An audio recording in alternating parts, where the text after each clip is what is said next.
Hello, my name is Kehinde Adegoke, otherwise known as Kenny Crown. I'm a writer, or speaker, liberation, and intentional lifestyle coach. And you're welcome to Monday Motivation. On this platform, we motivate, inspire you, liberating you from just living into intentional living.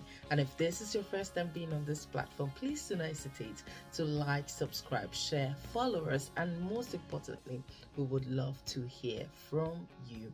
And our books are still very much selling on Amazon, so please head straight and get your own copy of Intentional Living and The Journey from Limited to Limitless. And I'm sure that that book is going to bless you because we've been having such an amazing reviews regarding the book. So what are we talking about today? So today we will be speaking about, what do you see? In essence, you can just say vision. How clear is your vision? Let us start with, what is vision? The dictionary describes vision as the ability to think about or plan the future with imagination or wisdom.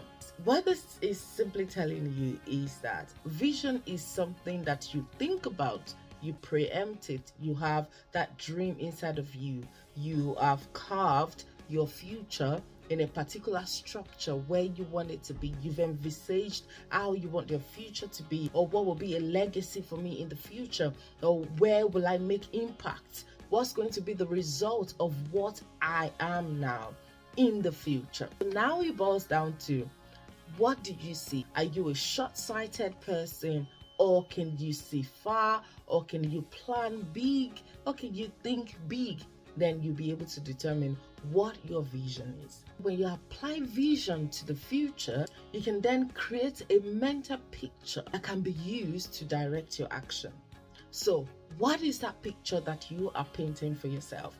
What is that picture that you see? When you see the artist who draws, when you see them in front of their paintings, they've got their birds and they've got something they want to paint inside of them. They've got a vision and they begin to carve it, they begin to paint it. So like the picture from their imaginations, or from what they've thought about. Many of them, they've got great vision and they put it in painting, and by the time you see the end result, you will be happy and excited. I need that to be in my house. It's an example of a vision. However, I am here to tell you that a vision without God is a short-sighted vision. Whatever you think about yourself now, no matter how big that you've pictured yourself, if that is not how God pictured you, then there's going to be a problem, because you realize that you're going one way and God is saying, no, that's not the way I'm telling you to go to. When it comes to vision, especially for someone who is a child of God, your vision must be given by God. You need to stay in the place of intimacy whereby you can draw out from God. What is God saying about me?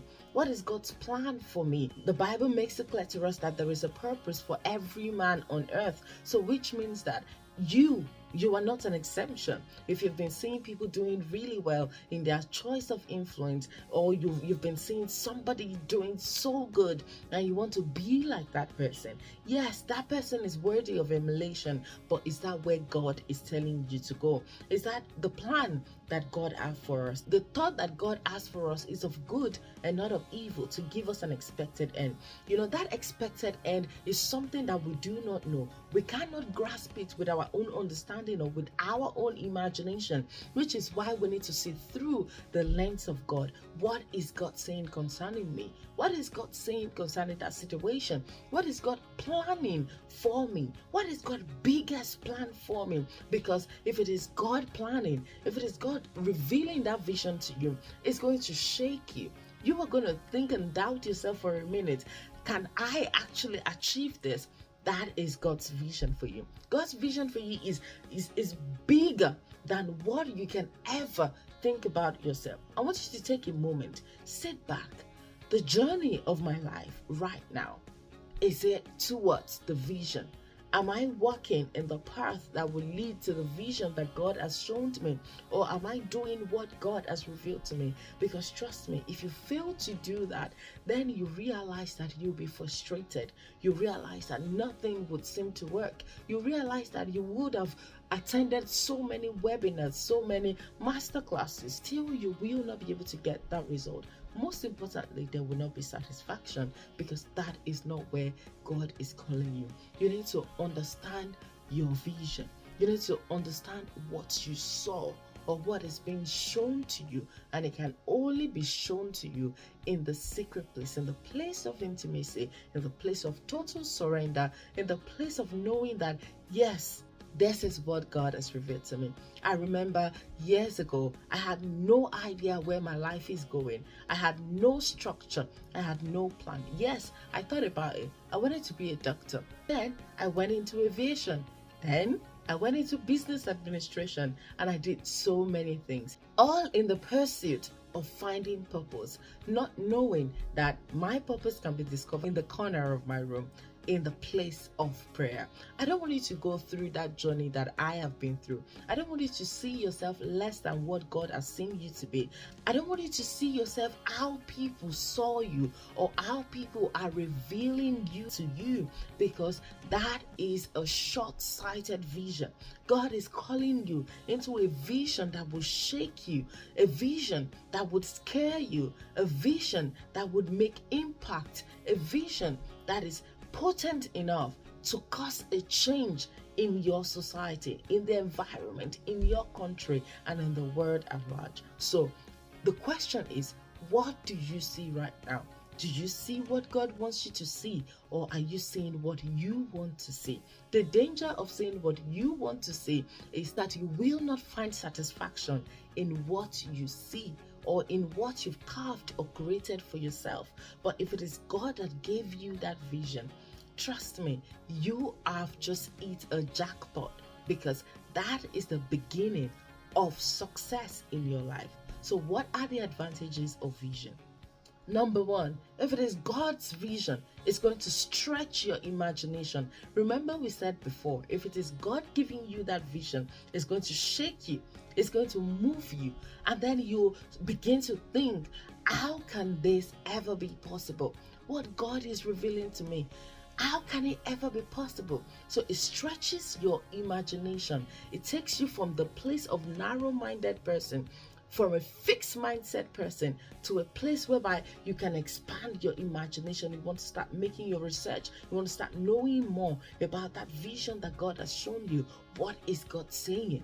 How can I achieve this? And then you begin to move forward from there. You realize that your thought yesterday will be different from your thought today, because God has revealed your vision to you.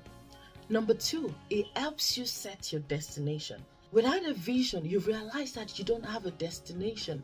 You don't have a purpose. Even when you fulfill that purpose, you won't be able to say, yes, I have fulfilled this particular purpose. Your vision helps you set that destination where you are supposed to be.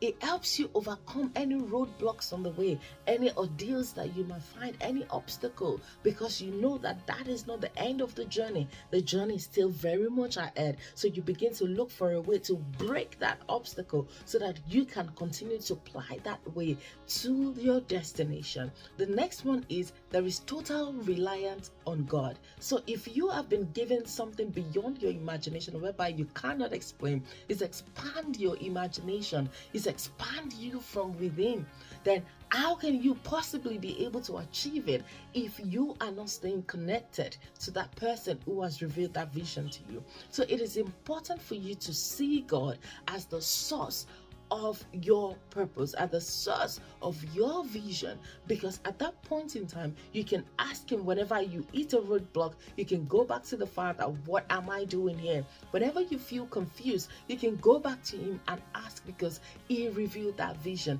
because he gave you that purpose. You see, so it is not what you saw. If it is what you saw, when you face any challenges, you'll find yourself thinking twice, am I supposed to be on this journey? I'm so frustrated. I'm so tired. There's no profit. Nothing is coming forth. There is no satisfaction. There is no joy in it. There's no happiness, and there is no reward. But if it is God who has shown you that vision, you realize that you go back to Him and say, Father, you have revealed this vision to me. Now I'm at a crossroad. What do I do? So it requires total dependence on God. And the next one, it attracts resources. You don't have to source and lobby for it. When God gives you a vision, He also makes provision.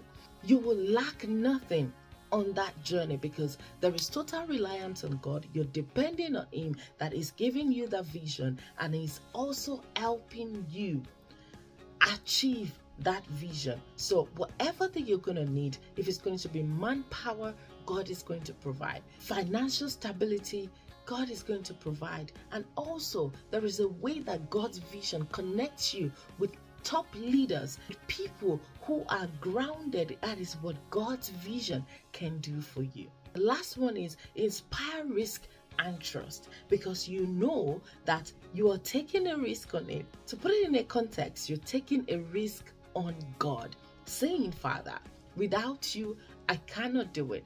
You've told me to move. I am moving.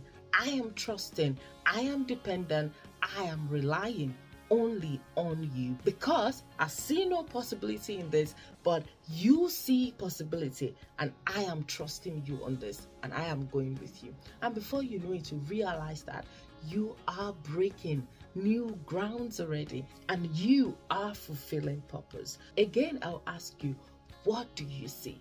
Are you short-sighted, or are you walking in the vision God has revealed to you? Remember, there might be a lot of negativity going on around you, but you do not dialogue with negativity. It is very important and crucial for you not to dialogue with negativity. You need to cast it out with the word of God.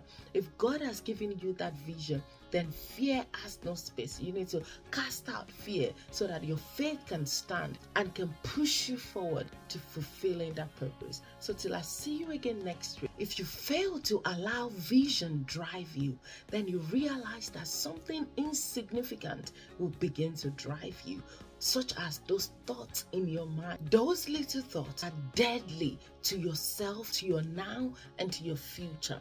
But when you give your time to your vision, to your purpose, you realize that you are too busy for insignificant things to crawl into your life or to crawl into your plan. So it imprints values and purpose firmly in your mind. You realize, because of this vision that I had, or because of this journey that I'm going through, I cannot do this. I cannot do that. This is not acceptable. That is not acceptable. I can embrace this. This is what I can do. These are the things, these are the values that would help me or serve as an ingredient for this vision to the place of fulfillment. Also, it helps you stay focused. When you have a vision, you focus. The only thing you want to do is, how do I set my goals?